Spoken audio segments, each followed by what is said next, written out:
I designed this workshop to achieve 3 key goals. First, I wanted to help revive a lost set of skills.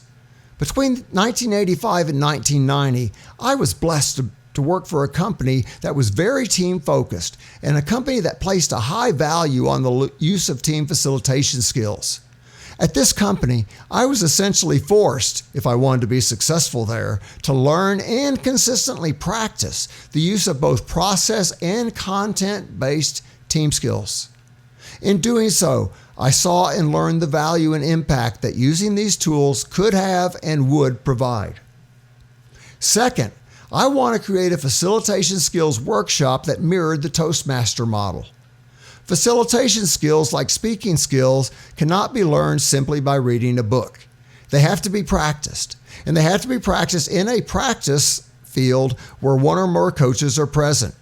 To become a better team facilitator and leader, you have to have people give you feedback on your skill applications. Similarly, you have to practice being a more effective team member as well. I've learned over the years that the most effective teams are made up of people who all practice effective team behaviors and leadership skills, even when they're not the formal team leader. Finally, most organizations simply have too many teams that are too ineffective. What was once an effective business improvement approach, team-based problem solving is what I'm talking about, has devolved into a myriad of uncoordinated, disjointed, time-wasting, and often initiative-damaging meetings. Because we focus too much on only the content of a meeting and we fail to even manage that content well, we daily waste millions of limited hours talking things to death, damaging relationships, and eroding leadership credibility. If you doubt me, simply ask yourself these 2 questions. Do you have too many meetings? And do you look forward to going to meetings? Key group event questions. What is consensus? Why are we meeting? What process will we use as a group? How will we measure our effectiveness? In general, meetings have devolved into information sharing sessions at best and into complaint events at worst. Because fewer and fewer people know how to effectively manage their group processes, and because there's a significant lack of team coordination across organizations, most of our current team leaders, they just don't know any better. They're simply doing what they see others do. They're trying to get through the meeting. They're trying to get the agenda accomplished. They're trying to make decisions. People are not taught how to reach consensus as part of their formal education, and society in general most definitely does not model effective meeting or team leadership practices.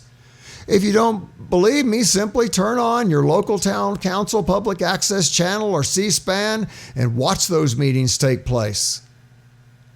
We also tend to meet for the sake of meeting. It's become tradition. It's become a vintage habit. It's as if the act of getting together as a group demonstrates that we're doing our jobs as managers. Isn't that what managers do? Go to meetings? It may be what managers spend a lot of time on, but it's not what their job descriptions say the purpose of their time at work is supposed to be. Maybe it's time for a leader standard work shift. Maybe your meetings are more leader standard waste than they are leader standard work. Perhaps the most ironic thing, however, is that we spend so much of our limited time and money in meetings only to hypocritically fail to measure the effectiveness of that time in financial investment.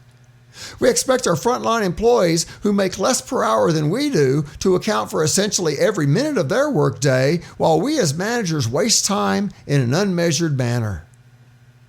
If you're going to get together as a group, you should really make an effort to reach consensus on the above 4 questions. If you do so, you'll find that the potential effectiveness of your group will be heightened. What is consensus? Why are we meeting? What process will we use as a group? And most importantly, how will we measure our effectiveness? Leading effective teams. Team leadership requires an understanding of vision development and expression, change management and goal setting, team building and group dynamics, process and process facilitation skills, achieving consensus through dialogue, problem-solving tools and techniques. Being a team leader is both a big responsibility and requires a wide range of skills. You're not a good team leader just because you talk the most in a meeting. In fact, the opposite is probably quite true. In a well-trained team, the leader probably spends a lot less time talking than the other folks. You should probably have several people who are capable of leading the group at any time in a well-trained team, and so sit back and let them do it. In the cases where teams have failed, their leaders did not have the range of skills necessary, or they did not make sure that their team also possessed them. If a leader only uses their people for obtaining feedback in the meetings, then the project, problem, or improvement is actually being worked on only by an individual. Only when team members can contribute in a variety of cooperative ways, collaborative ways, can a group of people truly be considered an effective team.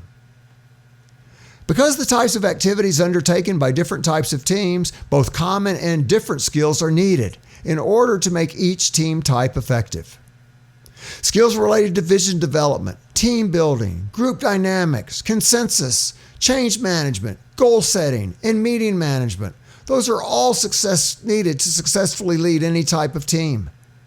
Focused teams and problem-solving teams, however, require additional skills related to project management, strategic planning, and process improvement tool use. In recent years, the tendency has been to focus more on learning to use problem-solving or process improvement tools, the hard skill tools. We don't focus more on the soft skills. Much less focus has been directed at improving our soft skills related to team leadership, team facilitation, group dynamics, managing groupthink, managing conflict. For example, it used to be commonplace to teach group dynamics to all team leaders. Today, it's pretty easy to find team leaders who don't even know what is meant by the term, let alone possess the skills that are needed to manage the way people interact with each other in a group setting. Facilitator and leader differences. There's a difference. Team facilitation is a lost art. Additionally, it's harder to be an effective team facilitator than it is to be an effective team leader. Team leaders tend to focus on and be charged with managing the content of the meeting, completing the agenda that has been established. In this day and age, since most leaders are primarily using the meeting time only to share information, fewer skills are required to complete such a relatively less complex agenda. Little attention is given to managing the real process of the meeting, the ebb and flow of individual interactions, who's talking and who's not, and the suppression and surfacing of mental models and assumptions. Traditionally, facilitators existed to watch a team leader in action and to serve as coaches to help team leaders improve the manner in which they manage both the group process and the content of the meeting. In many cases, the facilitator would not say anything during the course of the meeting. They would observe what went on during the meeting, and then they'd coach the team leader afterwards as to how they could improve their approaches to team leadership. Yes, it does take getting used to, but it does make you a better team leader. And then someday, you might get to be the facilitator sitting in the corner taking notes and not saying anything. Facilitators are also expected to manage larger groups with more diverse content expectations, such as training sessions or planning events. We've also seen a de-evolution here as well, because computers take over the training process, right or not, and fewer team-based approaches are used to create strategic plans or build stronger internal customer relationships. We still need to get together face-to-face and have team-based events. True facilitation requires a lot of practice and a well-rounded set of skills.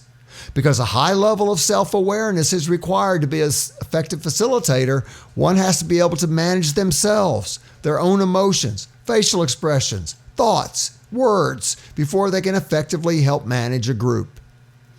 Good team leaders practice solid self-awareness as well, but they often do so with smaller groups and more controlled or predictable agendas.